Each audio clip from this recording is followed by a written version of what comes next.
जिला मुख्यालय पर पिछले 26 तारीख को दोहड़ा थाना सर्कल के अंदर सीआई और 3-4 कांस्टेबल हेड कांस्टेबल ने मिलके एक आदिवासी युवक दिलीप आहारी को अपने घर से एक संदिग्ध चोरी के मामले में उन्होंने उठाया और उठा के अमानवीयता तरीके से, क्रूरता के तरीके से उसके साथ मारपीट की भयंकर तरीके से, और उसी दौरान वो बेहोश हो गया। और बेहोश होने के बाद बिना परिजन को सूचना दिए पुलिस प्रशासन ने डूंगरपुर भर्ती किया। शाम तक परिवार को सूचना मिली कि वो डूंगरपुर जिला चिकित्सालय के अंदर भर्ती है। परिजन यहाँ पर पहुंचा और परिजन पहुंचने के बाद परिजन की बिना अनुमति से जबरदस्ती उसको उदयपुर रेफर किया गया। परिजनों का कहना है कि डूंगरपुर जब था उसी समय उसकी बिल्कुल हालत नाजुक थी, मतलब वो कहे कि वो जिंदगी और मौत के बीच में जी रहा था। और आज भी जानकारी है कि वो उसकी ब्रेन डेड हो चुकी है, लेकिन प्रशासन का और मेडिकल डिपार्टमेंट का कहना है कि अभी भी उसकी सांसें चल रही है। मेरा ये कहना है कि चोरी के मामले में हमारे पास जो जानकारी है कि ये लड़का चोरी के मामले में लिप्त था ही नहीं। उसके कोई दूसरे दोस्त थे, उन्होंने हो सकता है पुलिस के दबाव में आके मारपीट में उसका नाम लिया। वो लड़का चोरी के मामले में गया ही नहीं है, और गया भी है, अगर चोरी की भी है, अगर कोई मुलजिम भी है तो पुलिस का हक नहीं बनता है कि उसको सजा देना। उसकी जान चली जाए उस लेवल तक उसको मारना पुलिस का नहीं बनता है हक। लेकिन दोहड़ा थाना सर्कल के अंदर और साथ ही पूरे आदिवासी इलाके के अंदर जो वर्तमान में पुलिस तंत्र जो चल रहा है, पिछले कुछ समय से दोहड़ा थाना सर्कल के जो सीआई है उसने कई लोगों के साथ अमानवीयता, क्रूरता और भ्रष्टाचार चरम सीमा पे था।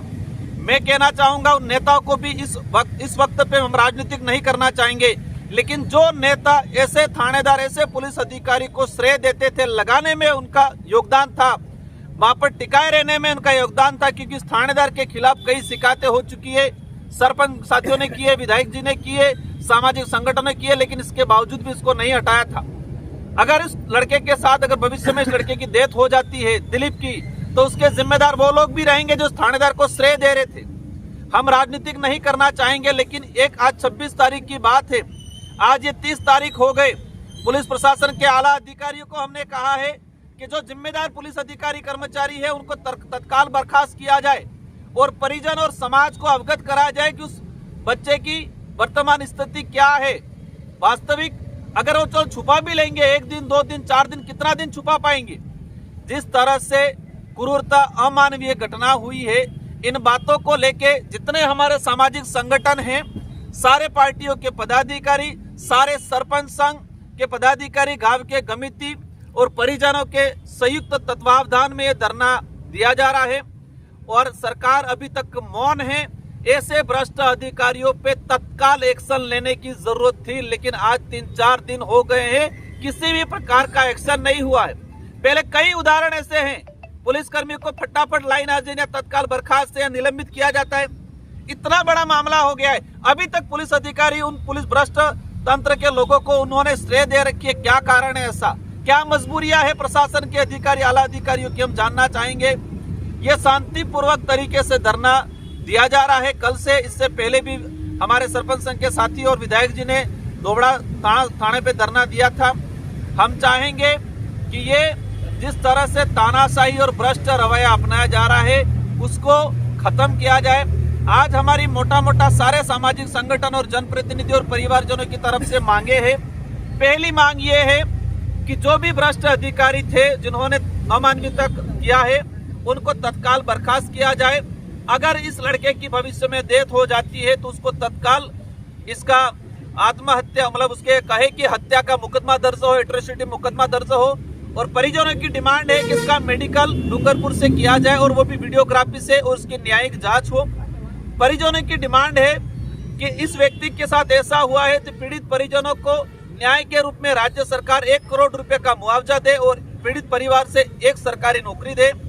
हम चाहते हैं कि पूरे आदिवासी इलाके के अंदर भविष्य में शांति बनी रहे। उस बात को ध्यान में रखते हुए जो भी पुलिस अधीक्षक आता है या जो भी संबंधित थाने में नया थानाधिकारी जाता है तो सबसे पहले उस क्षेत्र या उस जिले के जनप्रतिनिधियों को, पार्टी पदाधिकारियों को और सामाजिक संगठनों के साथ संयुक्त बैठक करने का प्रावधान लागू किया जाए। अगर भविष्य में ऐसी चीजों से हमें बचना है, जो सीएलजी बनी हुई है, सीएलजी कमेटी बनी हुई है, वो इतनी भ्रष्ट बनी हुई है। मैं ज्यादा उन पे नहीं कहना चाहूंगा, लेकिन एक मनमानी ढंग से जिस थाना सर्कल में जिस समाज का जो बाहुल्य है उस अनुपात में सीएलजी के अंदर सदस्य होने चाहिए और वर्तमान में सारी सीएलजी को निरस्त करके एक नई सीएलजी का जो पारदर्शिता के साथ नई सीएलजी का गठन किया जाए।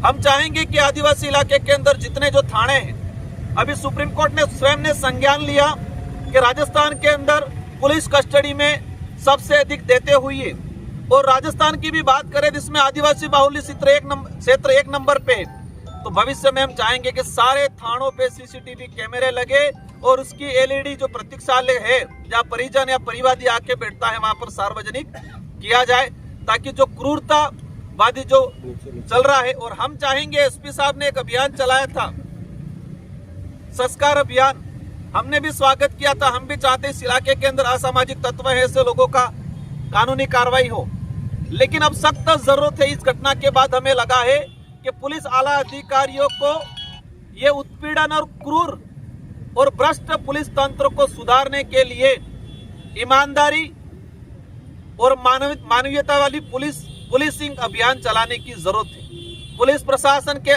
कर्मचारी अधिकारियों को भी सुधारने की, उनके अंदर मानवतावादी सोच लाने की, उनके अंदर ईमानदारी, जिस तरह से वो शपथ लेते हैं उस शपथ के अनुरूप इनकी ईमानदारी लाने के लिए एक अभियान चलाने की जरूरत है। इस आदिवासी इलाके के अंदर आज देख रहे हैं, कल शाम से आदिवासी जितने थानेदार हैं, अधिकारी फोन कर रहे हैं हमको कि एमपी साहब कहाँ हो, मामले को शांत करना है। हम कहना चाहेंगे उन नेता को कि डूंगरपुर जिले से और जो थानेदार या जो अधिकारी आज हमको फोन कर रहे हैं उसकी पोस्टिंग है उदयपुर है, चित्तौड़ है, प्रतापगढ़ है, बाहर जिलों में है, जो लाइन में लगे हुए थे। यहाँ पर एक माहौल बना दिया गया था कि आदिवासी अधिकारियों को नहीं लगाना है। उनसे भी हम सवाल करना चाह रहे हैं, तुम अब आके हम पे क्यों फोन कर रहे हो, और उन नेताओं से, उन आला अधिकारियों से अब आदिवासी अधिकारियों की क्या जरूरत पड़ी है। यहाँ पर उनको बुला के हम पे आगे आदिवासियों को आदिवासी से लड़ाने की पॉलिसी की जा रही है। तो अगर भविष्य में सुधार चाहिए, पुलिस लाइन के अंदर आदिवासी कर्मचारी अधिकारियों को भ्रमार है, किसी भी समाज के विरोध में नहीं है, लेकिन आदिवासी समाज के साथ अत्याचार होता है, उसके हक को मारा जाता है, तो तब हम लोग सब मिलके आवाज उठाएंगे। हमारी डिमांड है कि जिस थाने के अंदर जिस समाज का बाहुल्य है उस बाहुल्य के अनुपात में संबंधित थाने के अंदर थाना अधिकारी और थाने के अन्य कर्मचारी भविष्य में लगने चाहिए। इस तरह से लगभग 14-15 मांगों पे सभी की राय चल रही है और अभी हमारा एक डेलीगेशन जिला अधिकारियों से हमारी चर्चा करेंगे। अगर इन मांगों पे सहमति बनती है तो हमारे जितने जो साथी बैठे उस अनुरूप जो सहमति बनेगी भविष्य में हमें, मतलब आज या कल, या अगर सहमति बनती है तो हमें आगे क्या निर्णय करना है वो सब मिलके डिसीजन लेंगे। और इस पीड़ित परिवारों की हमारी मुख्य मांग है, पहली मांग है तत्काल जो जिम्मेदार पुलिस अधिकारी, पुलिस कर्मचारी, उसको बर्खास्त किया जाए। पीड़ित परिवारों को 1-1 करोड़ रुपया दिया जाए, उसको राजकीय नौकरी दी जाए और बाकी जो मांगे दी है उसको तत्काल संबंधित जिला प्रशासन, राज्य सरकार मिलकर समाधान करे। अगर समाधान नहीं करती है तो ये सामाजिक स्तर का धरना है, न कि किसी पार्टी का धरना है, और ये निरंतर जारी रहेगा।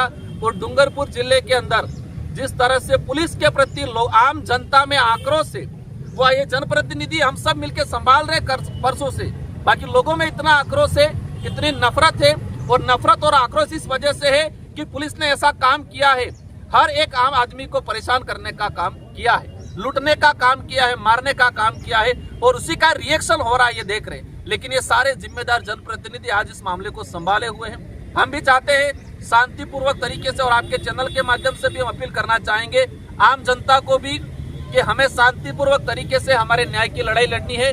कोई भी उपद्रव करता है किसी जगह तो वहाँ हम इनको मदद नहीं करेंगे, और हम अपील भी करेंगे हमें शांतिपूर्वक तरीके से इस न्याय की लड़ाई को लड़ना है।